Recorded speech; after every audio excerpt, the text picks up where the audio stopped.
जिनकी असीम अनुकंपा है और उन्होंने अपने चरणों में स्थान भी दिया और आप लोगों के बीच में आकर के इस परम पावन श्रीमद् भागवत महापुराण की चर्चा करने का अवसर दिया। तत्पश्चात प्रणाम करते हैं श्रीमद् भागवत भगवान को, जो भगवान श्री कृष्ण का ही शब्दमय स्वरूप है। तत्पश्चात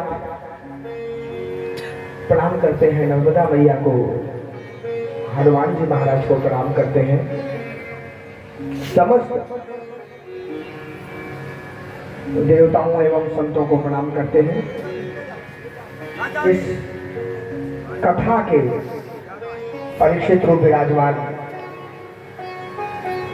श्री प्रेम सिंह जी सपत्नीक और उनका समस्त परिवार, बड़ी प्रसन्नता की बात है।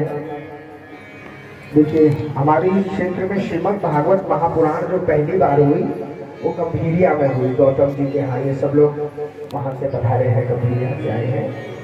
मध्य प्रदेश के सागर क्षेत्र में गंभीरिया में भागवत हुई, फिर रामकथा हुई रेंझा में और सिद्धों पर, और फिर तीसरी बार हम तीसरी बार हम यहाँ श्री प्रेम सिंह जी यहाँ पर आए। तो देखिए, बड़ी प्रसन्नता का विषय है। आज भगवान के जन्म का उत्सव भी होगा। आज चतुर्थ दिवस की कथा है और भगवान के जन्म का आनंद भी हम लोग लेंगे। माताओं का दिवस आज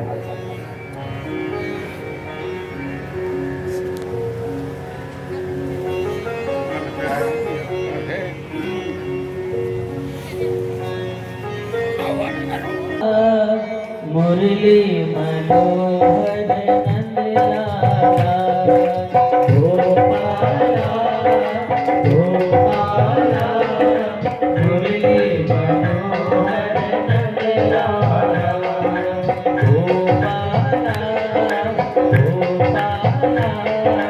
मुरली मनोहर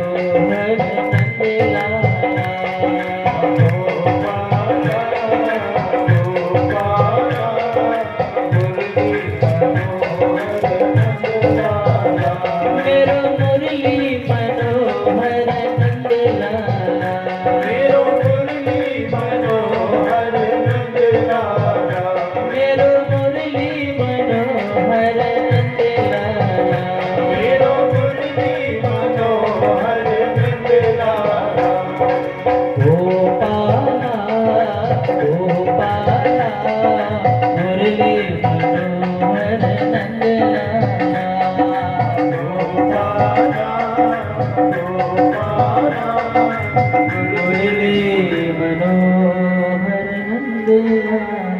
बोले वृंदावन बिहारी लाल की जय। तो माताओं बंधुओं, बड़ी प्रसन्नता का विषय है। आज चतुर्थ दिवस की कथा में हम और आप प्रवेश कर रहे हैं। अधिक समय न लेते हुए सीधे प्रसंग पर आते हैं। देखिए, कल हम लोगों ने षष्ठम स्कंद का विराम किया और सप्तम स्कंद का प्रारंभ आज हो रहा है। सप्तम स्कंद का प्रारंभ होता है हिरण्यकश्यप की कथा से। हिरण्यकश्यप जिनके भ्राता का वध, भाई का वध नारायण ने बड़ा अवतार लेकर के किया। और जब हिरण्याक्ष का मृतक शरीर राजमहल में आया तो हिरण्यकश्यप ने देखा कि समस्त माताएं बहुत विलाप कर रही हैं, बहुत रो रही हैं, दुखी हो रही हैं।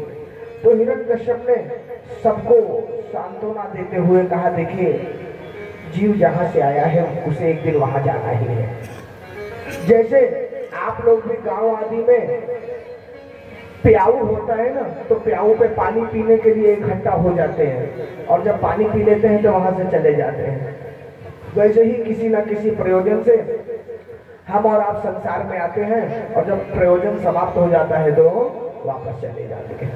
हिरण्यकश्यप ने कहा कि इस विषय में मैं आपको एक कथा सुनाता हूँ, और सारी माताओं को सांत्वना देने के लिए उन्होंने एक कथा सुनाई।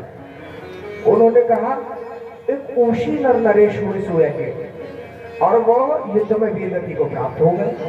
जब वो वीर गति को प्राप्त हो गए तो जैसे आप लोग विलाप कर रही हैं हिरण्याक्ष के मृतक शरीर के सामने, वैसे ही वो ऊशी नर नरेश के लिए भी सारी रानियां माताएं रोने लग गई। अब रोते रोते शाम कर दी। यमराज ने सोचा कि भैया इस प्रकार से तो अंतिम संस्कार कब होगा। तो यमराज एक ब्राह्मण का वेश बना करके और वहां पहुंचे। देखिए, और उन्होंने जाकर के माताओं को समझाया। उन्होंने कहा एक बात बताइए, आप लोग व्यर्थ में इतना विलाप क्यों कर रहे हैं। कितनी सुंदर बात है माताओं बंधुओं। हम लोग रोज किसी ना किसी को इस संसार से जाते हुए देखते हैं, चाहे हमारे परिवार में, चाहे दूसरे के परिवार में, चाहे अखबार में, चाहे समाचार में, कहीं ना कहीं तो देखते ही हैं। आज कोई चला गया, कल कोई चला गया, है ना।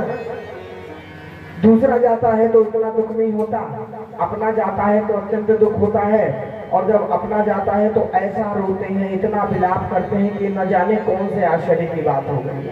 अरे भैया, रोज तो अखबार में पढ़ते थे कोई ना कोई गया ही है संसार से, और जैसे उनको जाना है वैसे आपको हमको भी एक दिन जाना है। कौन सा हमको यहाँ ठहरना है ना। लेकिन विलाप ऐसे करते हैं जैसे जाने कौन सा ऐसा आश्चर्य हो गया ना। दूसरी बात, विलाप ऐसे करते हैं मानो कि ज्यादा विलाप करेंगे तो सामने वाला उठ के खड़ा हो जाएगा। अरे भाई, विलाप करने से कोई जीवित तो हो नहीं जाएगा। मृत शरीर जो आया था, जहां से आया था वहीं चला गया जीव, इसमें कौन सी आश्चर्य की बात है नहीं। लेकिन मनुष्य की प्रवृत्ति यही है माताओं बंधुओं, ध्यान दीजिएगा। हम लोग कहने को तो सबसे बुद्धिजीवी 84 लाख योनियों में सबसे अधिक बुद्धि यदि भगवान ने किसी को दी है तो मनुष्य को दी है। सबसे यदि सुदृढ़ शरीर किसी को दिया है तो मनुष्य को दिया है। लेकिन उसके बाद भी ये जो माया है ना भगवान की, ये माया इतनी प्रबल है कि मनुष्य भी उसका फंदा नहीं काट पाता। कैसे? एक सरल सा उदाहरण आपको बताऊं। हाथी जैसे होता है ना, हाथी की बुद्धि बहुत कम मानी गई है। 84 लाख योनियों में हाथी को बड़ा जो जड़ बुद्धि माना गया है। तो हाथी अब क्या होता है, बचपन में ही उसको उसका महावत उसको पैर को खूंटे से बांध देता है। और जब खूंटे से बांध देता है तो हाथी ऐसे ही उसको आदत पड़ जाती है, बड़ा होता है तब भी उसका महावत उसे खूंटे से बांध देता है उसके पैर को। और हाथी के मन में बात रहती है कि मैं खूंटे से बंध गया हूं, अब उससे मैं निकल नहीं पाऊंगा।